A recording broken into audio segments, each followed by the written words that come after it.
नमस्कार।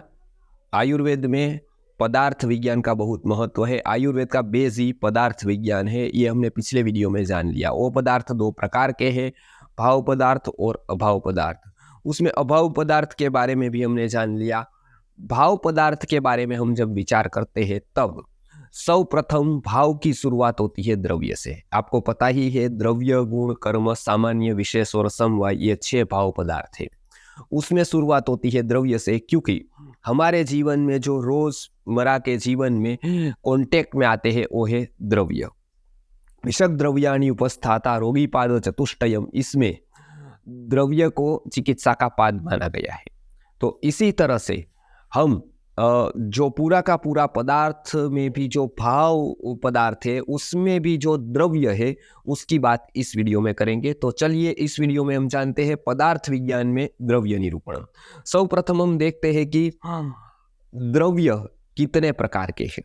सर्वप्रथम द्रव्य किसको कहते हैं, तो इसकी परिभाषा आयुर्वेद में और खास करके वैशेषिक दर्शन में बताई है कि गुण समवायी कारणम द्रव्यम, यानी कि गुण की जहां उत्पत्ति होती है, जैसे रूप, रस, गंध, स्पर्श, ऐसे रूप, रस, गंध, स्पर्श जैसे गुण जहां उत्पन्न होते हैं, जिसका अधिष्ठान बनता है, वो होता है द्रव्य। या तो फिर क्रियाएं जहां उत्पन्न होती है, मतलब जहां पर आप देखते हैं कि कुछ गया, आया, खाया, पिया, वो क्रियाएं जहां पर उत्पन्न होती है वो होता है द्रव्य। तो एक द्रव्य के बारे में साधारण सी जानकारी ली। जहां जहां आप गुण देखेंगे, वो गुण जहां उत्पन्न होंगे, गुण का जो उत्पत्ति स्थान होगा वो होगा द्रव्य। तो ये सिंपल जानकारी आप रखिए। गुण जहां उत्पन्न होते, जैसे रूप, रस, गंध, स्पर्श, कहीं होंगे तो कहाँ होंगे, तो किसी ना किसी प्रकार के द्रव्य में होंगे। क्रिया उत्पन्न होगी, कहाँ होगी, तो कोई ना कोई द्रव्य में होगी। तो गुण या क्रिया जिसमें उत्पन्न होते हैं और रहते हैं, बराबर है, उत्पन्न होना मतलब वहीं पर रहना है, क्योंकि हमने देख लिया था वो कहीं जाएगा तो नहीं, तो वो होते हैं द्रव्य। अब प्रश्न ये उठता है कि ये द्रव्य तो जान लिया हमने कि सिंपल है, गुण जहां उत्पन्न होते हैं, रूप, रस, गंध, स्पर्श इत्यादि, वो कोई ना कोई प्रकार का द्रव्य ही होगा, वही वो द्रव्य ही होगा, वहीं पर वो उत्पन्न होंगे। तो वो द्रव्य तो जान लिया। चलो अब द्रव्य कितने प्रकार के हैं, तो द्रव्य 9 प्रकार के हैं, उसको आज हम समझेंगे। उसमें से 5 प्रकार प्रसिद्ध है और 4 अप्रसिद्ध है। इसके लिए हमने यहाँ 2 विभाग बताए हैं। तो आज आपको क्लेरिफिकेशन होगा कि द्रव्य को हम किस तरह से जान पाएंगे, द्रव्य को हम सूक्ष्मता से कैसे समझ पाएंगे। तो सर्वप्रथम हम देखते हैं 5 महाभूत। ये 5 द्रव्य है जो हम महाभूतों के नाम से जानते हैं। 4 अन्य द्रव्य है जिसको हम काल, दिशा, आत्मा और मन के रूप में जानते हैं। तर्क संग्रह यदि आप पढ़ेंगे तो उसमें आएगा पृथ्वी, तेज, वायव्य, आकाश, काल, दिगात्म, मनांसी, नवैव, यानी कि 9 द्रव्य कौन से हैं। तो इसमें बताया गया है कि पृथ्वी, जल, तेज, वायु और आकाश, और काल, दिशा, आत्मा और मन, ये 9 द्रव्य होते हैं। अब हम एक को देखते जाएंगे ताकि आपको क्लियर हो जाएगा कि द्रव्य को किस तरह से हम जानेंगे। सर्वप्रथम हम देखते हैं कि सबसे जो हमारे कांटेक्ट में आने वाला जो महत्वपूर्ण द्रव्य है, कि सबसे ज्यादा जो हमारे कांटेक्ट में आता है स्थूल रूप से, वो होता है पृथ्वी। अब ये देखिए आप, यहाँ पर पृथ्वी मतलब ये धरती, भूमि मत समझिए, क्योंकि ऐसे पृथ्वी इसको कहा जाता है, बराबर है। लेकिन न्याय दर्शन में इसकी व्याख्या की गई है और आयुर्वेद को उसको स्वीकार करता है, गंधवती पृथ्वी। जहां जहां गंध है वो सभी पृथ्वी है। जैसे जैसे ये पृथ्वी तो है ही है, लेकिन घड़ा बना वो पृथ्वी का है, जैसे कपड़ा बना पृथ्वी का है, क्योंकि वो पृथ्वी से ही आया, उसके ही परमाणु ट्रांसफॉर्मेशन करते करते करते करते रूपांतरित होते होते होते होते आए, तो वो कपड़ा है, शूज है, खाना है, पीना है, सब कुछ। मतलब जहां जहां भी हमको देखने को मिलता है वो पृथ्वी है। जहां जहां गंध होती है वहां वहां आप देख सकते हैं कि पूरे के पूरे, जैसे कुर्सी है, टेबल है, उसमें भी गंध तो है ही, हम नहीं सूंघ सकते, लेकिन कुत्ता यदि वो गंध से पहचान जाता है कि यही टेबल है, यही कुर्सी है, उसमें किसी ना किसी प्रकार की गंध है। हाँ, हमारी घ्राणेंद्रिय उतनी सतेज नहीं है कि उसकी गंध हम ले पाए, लेकिन मुख में भी गंध है, जैसे पुस्तक बालों में भी गंध है, किसी भी प्रकार के कपड़े में भी गंध है, कोई बॉक्स में भी गंध है, कोई बुक में भी गंध है, सब में गंध है। हम नहीं पहचान पाएंगे, लेकिन कुत्ता पहचान लेगा। ये बुक उस समय चोर के हाथ में थी तो वो बुक से चोर को पकड़ लेगा, तो ये गंध है ही है। तो ये सबसे पहले पृथ्वी है, और पृथ्वी मतलब धरती केवल नहीं, ये तो है ही है। बाकी की सारी चीजें जो एक फॉर्म में दिखती है वो सारी की सारी पृथ्वी। आप नजर लगाइए, ये बोर्ड पृथ्वी है, ये बोर्ड पृथ्वी है, ये पेन पृथ्वी है, ये कपड़े पृथ्वी है, ये हमारा शरीर पार्थिव शरीर है। हाँ, पंचमहाभूतों का मेल है, लेकिन मुख्यतः से जो आवरक अभी बना है वो पृथ्वी का है। तो ये आपने समझ लिया पृथ्वी। लक्षण आप याद रखिएगा, गंधवती पृथ्वी, यानी कि जिसमें गंध होती है वो पृथ्वी है। अब दूसरा द्रव्य मैं बताऊं यदि, तो वो जल है, वो भी आपको पता है। तो जल है, बराबर है। शीत स्पर्शवत्यापह ऐसा लक्षण कहा गया है, मतलब जिसमें शीतलता होती है, शीत स्पर्श होता है। इसके लिए जल हमारे यहाँ क्या है कि एक औषध के रूप में भी प्रयुक्त हुआ जल, क्योंकि शीत स्पर्श है, इसके लिए उसको शीत माना गया क्योंकि उसमें शीत स्पर्श है, ठंडा स्पर्श है। तो आप कहेंगे भाई गर्म भी होता है, क्योंकि गर्म पानी देंगे तो वो तो तेज संयोग के कारण हुआ, बराबर। और जहां तक वो रहा वहीं तक वो गर्म रहा, बाद में छोड़ दीजिए, आपको आप ठंडा हो जाएगा। गर्म किसी का संयोग हो तब है, लेकिन ठंडा वो अपने आप है। तो ये जल है, शीत स्पर्शवत्यापह, बराबर है, मतलब जल के साथ। तो ये आप जल देखिए, पूरा का पूरा जल है। अच्छा, गुलाब जल है, उसमें गुलाब का जो भाग है वो पृथ्वी का है, क्योंकि गंधवती पृथ्वी है तो जल में गंध नहीं रहती है। तो जो सुगंधित जल देखने को मिलता है वो क्या होता है, वो पृथ्वी का कोई ना कोई भाग उसमें मिला होता है, चाहे गुलाब हो, चंदन हो, कोई भी प्रकार की पृथ्वी, तभी जल सुगंधित या दुर्गंधी होता है। स्वाभाविक रूप से जल में गंध नहीं है, बराबर है। तो जल में क्या है, शीत स्पर्श नाम का गुण है, बराबर। ऐसे ही आप देख लीजिए तीसरा, तेज, बराबर है। उष्ण स्पर्शवत तेज, उष्ण स्पर्शवत जो होता है उसको तेज कहते हैं, इसमें उष्ण स्पर्श होता है, बराबर है। तो ये तेज 4 प्रकार के बताए हैं न्याय दर्शन में, लेकिन अभी हम स्थूलता से बात करेंगे, बराबर है। भौम दिव्यो वगैरह, दिव्य तेज है, भौम तेज है, बराबर है, आकरज है, ऐसे 4 प्रकार के तेज बताए हैं, बराबर है। तो इसकी बात हम आगे कभी करेंगे, लेकिन अभी आप समझे जैसे अग्नि है, तो भूमि की अग्नि है तो वो क्या हो गया, वो एक प्रकार का तेज हो गया, बराबर है। फिर तो एक प्रकार का दिव्य तेज होता है, जो दिवी भवम, यानी कि जो दिव्य मतलब ग्रह नक्षत्र वगैरह से जो आता है वो तेज होता है एक, तो वो होता है दिव्य तेज, बराबर है। फिर तो एक उदर्य होता है, बराबर है, मतलब अपने जठराग्नि जो होती है वो भी एक प्रकार का तेज है, वो उदर्य कहते हैं, जिसको जठराग्नि भी कहा जाता है। उदर में रहती है, जठर में रहती है, इसके लिए उदर्य या तो जठराग्नि कहते हैं। फिर आकरज यानी कि खनि, बराबर है। तो ये माइंस में जो हम निकालते हैं सोना चांदी इत्यादि इत्यादि धातु, वो सारी क्या है, वो भी तेजस से। आयुर्वेद के और न्याय दर्शन के मत में तो सुवर्णम तेजसम है, आप पता है। तो वो जो उसमें भी एक प्रकार की अग्नि है, हालांकि वो इस प्रकार की अग्नि नहीं है कि जैसे हम अग्नि को छूते जल जाएंगे, ऐसी नहीं है, लेकिन उसमें तेज पदार्थ है। ये तेज पदार्थ की बात है, उसका एक रूप अग्नि है। ये तेज मतलब केवल वो स्थूल अग्नि है इतना ही नहीं है, उसके अलग अलग 4 प्रकार बताए गए हैं तेज के। तो ये तेज के आप जान सकते हैं, उसमें उष्ण स्पर्श रहता है, कभी हमको फील होता है, कभी नहीं भी होता है, लेकिन उसमें होता जरूर है, बराबर है। फिर चौथा वायु, बराबर, उसके बारे में आप जानते हैं, बराबर है। रूप रहित स्पर्शवान वायु, ऐसा लक्षण बताया है तर्क संग्रह में, मतलब जिसमें रूप नहीं है लेकिन स्पर्श है। जैसे वायु, हवा चली, आपको स्पर्श हुआ, तो आपने देखा नहीं लेकिन आपने अनुभव जरूर किया त्वग इंद्रिय से, तो वो है वायु। अब वायु के बारे में आपको पता है, आयुर्वेद में और बहुत सारे दर्शन शास्त्रों में भी बताया है वायु के बारे में। तो आयुर्वेद तो आप जानते हैं, तो सर्वतंत्राधार बताया है वायु को, वायु के ऊपर तो हमारा सब कुछ है, बराबर है। तो वायु को जानना बहुत जरूरी है। वाता वाता दिशि दिशि सप्तधा सप्त भिन्ना, ऐसा करके 49 प्रकार के वायु बाहर के बताए हैं, जो आयुर्वेद के स्टूडेंट को जानना है। हालांकि ये परीक्षा में नहीं आएगा, क्योंकि यहाँ अंदर के वायु की बात आएगी जो मैं अभी बताऊंगा, लेकिन बाहर के 49 प्रकार के वायु बताए हैं।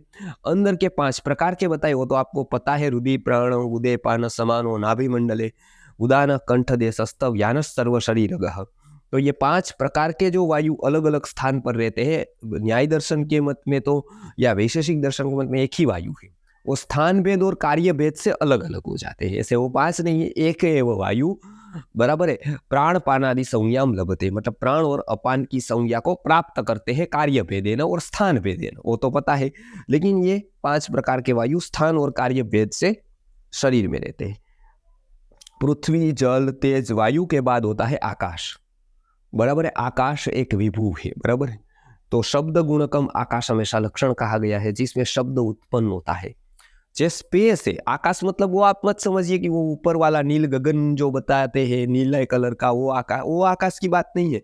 आकाश ये सब जो स्पेस है वो पूरा आकाश है। अवकाश जो होता है मतलब जगह होती है उसको आकाश कहते हैं, बराबर है। और उस जगह सब जगह पर मौजूद है, जगह सब जगह पर है। टेबल एक हुआ, और टेबल के भीतर भी लकड़े का टेबल है, बराबर है, उसके भीतर भी आकाश है। इसके लिए आप वहां पर खिली ठोकेंगे 4-5, उसकी चौड़ाई बढ़ती नहीं है, ऐसे लंबाई नहीं बढ़ती है, बराबर है। क्यों नहीं बढ़ी भाई? तो अंदर जगह थी। एक दीवाल है, दीवाल में आप यदि वो खिली को करते हैं मतलब नोक मतलब वो एक वो उसमें गाड़ते हैं तो क्या होता है, अंदर आकाश इसके लिए गई, अंदर जगह थी, बराबर, कुछ ना कुछ तो जगह थी, फिर थोड़ा निकल गया लेकिन थोड़ा जगह थी तो नहीं वो गई। आकाश माने अवकाश, वो सब जगह पर है, बराबर है। तो ये हो गया आकाश की बात। वो विभू माना गया है मतलब सर्वत्र है। सर्वमूत्र मूर्त द्रव्य संयोगित्व विभुत्व, ऐसा विभुत्व का लक्षण है। सब क्रियावान द्रव्यों के साथ उसका संयोग होता है, बराबर, आकाश। अब होता है काल या दिशा। दिशा की देखते हैं अभी हम बात। तो दिशा, बराबर है, तो प्राच्यादि व्यवहार हेतु दिक, जिससे पूर्व पश्चिम उत्तर दक्षिण इत्यादि जो व्यवहार होता है वो एक द्रव्य को लेकर होता है। देखिए, अंग कुछ ऐसा पदार्थ ही न हो कि जो दिशा है ऐसा मानो जगत में पदार्थ ही न हो, तभी कोई हम ऐसा व्यवहार करेंगे कि क्या पूर्व में है क्या पश्चिम में है, सब किसको लेकर होता है? तो वो होता है दिशा को लेकर। ऐसे दिशा एक ही है, देखिए 4 या 10 नहीं है। वो क्या होता है, औपाधिक भेद है। तो औपाधिक भाई किसको कहते हैं भेद? आप देखिए, ये भी क्लेरिफाई करना है आपको। जैसे एक रूम है बड़ा, उसमें हमने एक ऐसा पार्टीशन लगाया, एक ऐसा लगाया, कितने हो गए पार्ट? 4। एक ऐसा एक ऐसा, 4 हो गए। कहां तक ये पार्टीशन, कहां तक ये 4 भाग है? जहां तक पार्टीशन है तब तक। अब मानो मैंने रूम से पार्टीशन को हटा दिया तो रूम कितना है? एक ही है, बराबर। उसी तरह से दिशा भाई एक ही है, लेकिन सूर्य जहां पर से उगा उसको हमने क्या बता दिया? पूर्व बता दिया। तो सामने वाली क्या हो गई? पश्चिम हो गई। अब सूर्य के सामने हम खड़े रहे और हमारा ये हाथ राइट हैंड जहां पर गया जिसको दक्षिण हस्त कहते हैं, तो इस पर इस नाम से क्या पड़ गई? दक्षिण दिशा नाम पड़ गया, और इसका नाम उत्तर पड़ गया। देखिए एक सिंपल है, सूर्य सामने रहा उसको हमने पूर्व कह दिया कि बाकी की सारी दिशाएं निश्चित हुई। अच्छा, अब तो 4 कोने बीच बीच के वो भी हमने डाल दिए तो हो गई 8। अच्छा, एक ऊर्ध्व एक अध, हो गई 10।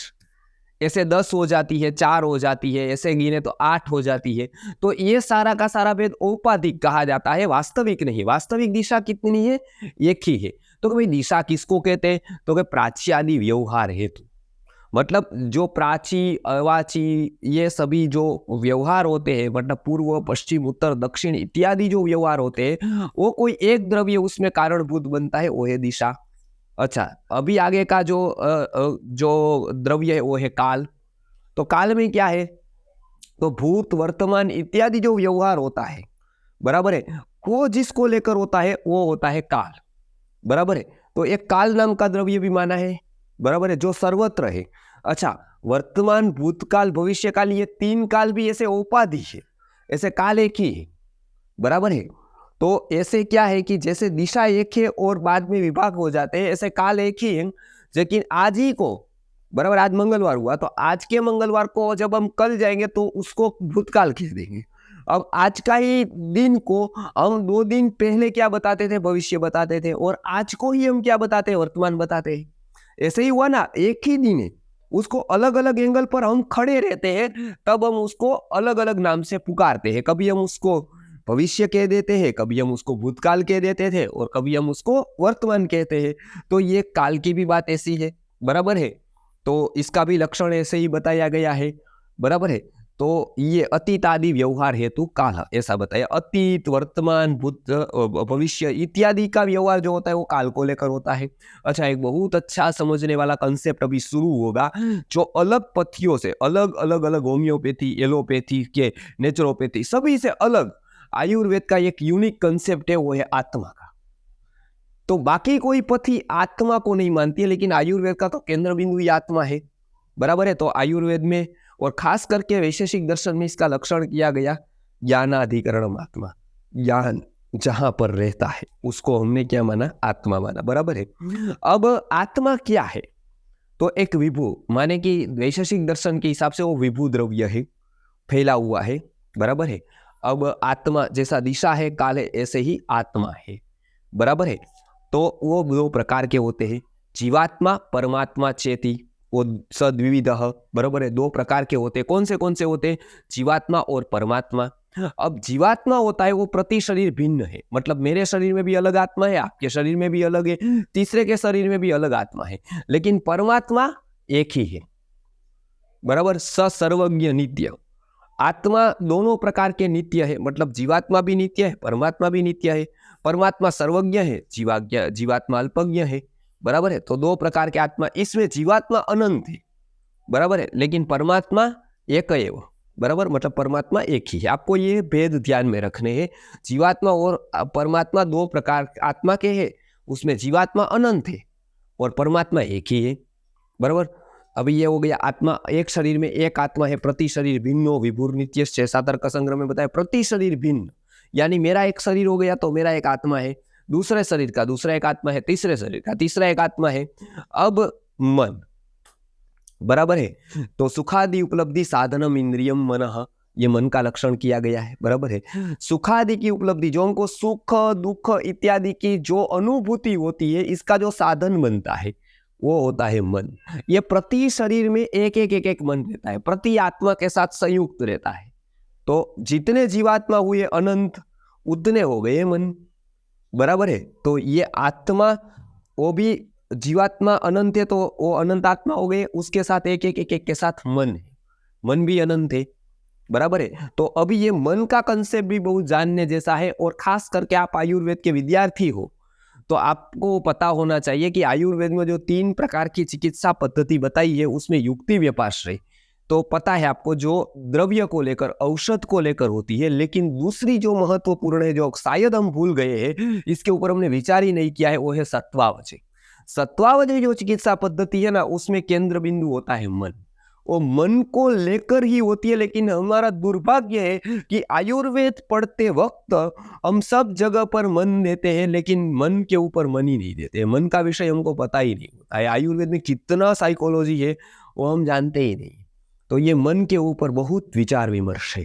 तो ये हमने द्रव्य की बात बताई, ये 9 द्रव्य आप याद रखेंगे अच्छी तरह से तो इसको अच्छी तरह से प्रेजेंट कर पाएंगे। और जितना ये द्रव्य को आप अच्छी तरह से जान लेंगे, उतना आप आयुर्वेद ही नहीं, दर्शन शास्त्र हो, भारतीय ग्रंथ हो, इसको आसानी से समझ पाएंगे। इसके लिए आपका बेस तैयार होना चाहिए, बेस क्लियर होना चाहिए, बेस मजबूत होना चाहिए। इसके लिए हमने आज इस वीडियो में हमने ये 9 द्रव्यों के बारे में बताया। ये 9 द्रव्य को आप आसानी से याद रख सकते हैं। 5 महाभूत है, पृथ्वी जल तेज वायु आकाश, काल दिशा आत्मा और मन, ये 4 अन्य है। ऐसे सब मिलाकर हो जाते हैं 9 द्रव्य। तो ये 9 द्रव्य का द्रव्य निरूपण हमने आज देखा। इसी तरह से जो गुण, ये द्रव्य में रहने वाले अलग अलग गुण है, उसके बारे में भी हम अगले वीडियो में देखेंगे। नमस्कार।